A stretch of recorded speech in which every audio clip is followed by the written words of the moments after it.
Já parou para pensar qual o princípio físico que faz funcionar o fogão de indução? A teoria que embasa esse equipamento é antiga e foi descoberta de forma independente por Michael Faraday e Joseph Henry, por volta do ano de 1831.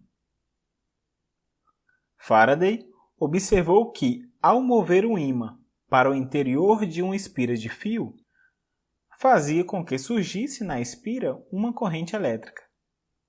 Isso é o que chamamos de indução eletromagnética, pois a corrente elétrica presente na espira foi induzida devido ao movimento do ímã. Perceba que não há necessidade de qualquer outra fonte de voltagem para produzir essa corrente elétrica.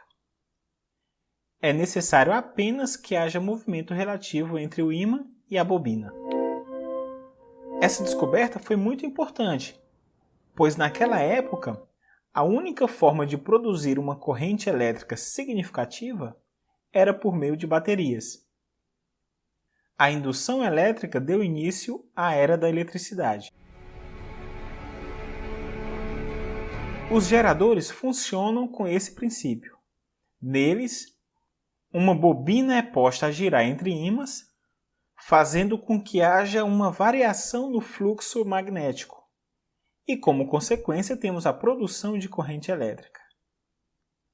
Em uma variação desse experimento, foram postas duas espiras condutoras próximas uma da outra, mas sem se tocarem.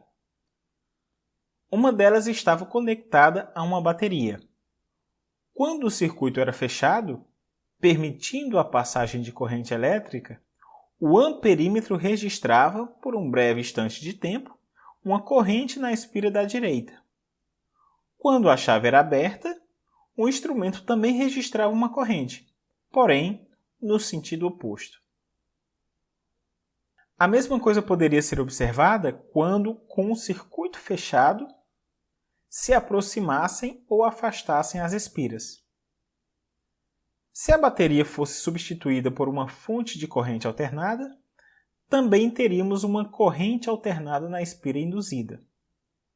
É esse fenômeno que nos leva a compreender o princípio físico de funcionamento do fogão de indução. Acontece que, por volta de 1855, o físico francês Jean Foucault percebeu que correntes elétricas induzidas também eram formadas em uma chapa de metal, quando esta se movimentava nas proximidades de um ímã. Essas correntes foram chamadas de correntes parasitas ou correntes de Foucault. Se você pegar um pedaço de alumínio e um ímã, poderá verificar facilmente esse fenômeno. Lembre-se que o ímã não se fixa ao alumínio. Entretanto, se você aproximar rapidamente o ímã de um alumínio, verá que surgirá uma força de repulsão antes de haver o contato. Em contrapartida, se você afastar rapidamente o ímã do alumínio, perceberá o surgimento de uma força de atração, similar à existente na presença de ímãs com polos contrários.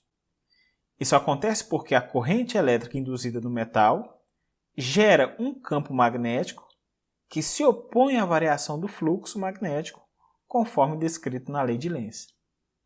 Agora aqui vem o X da questão. A corrente de Foucault fluindo através da resistência de um material dissipa energia na forma de calor, por efeito Joule. E é assim que o fogão de indução consegue aquecer os alimentos, mesmo sem utilizar o fogo.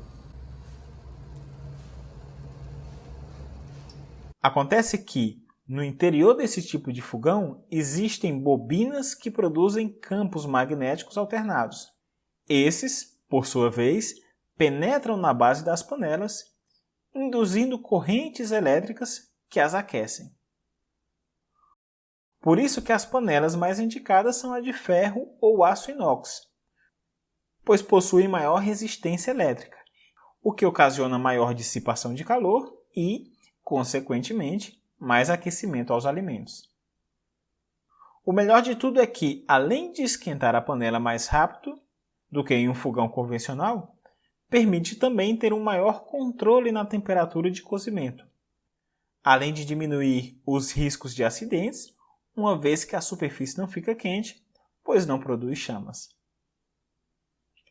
É dessa forma que funciona o fogão por indução.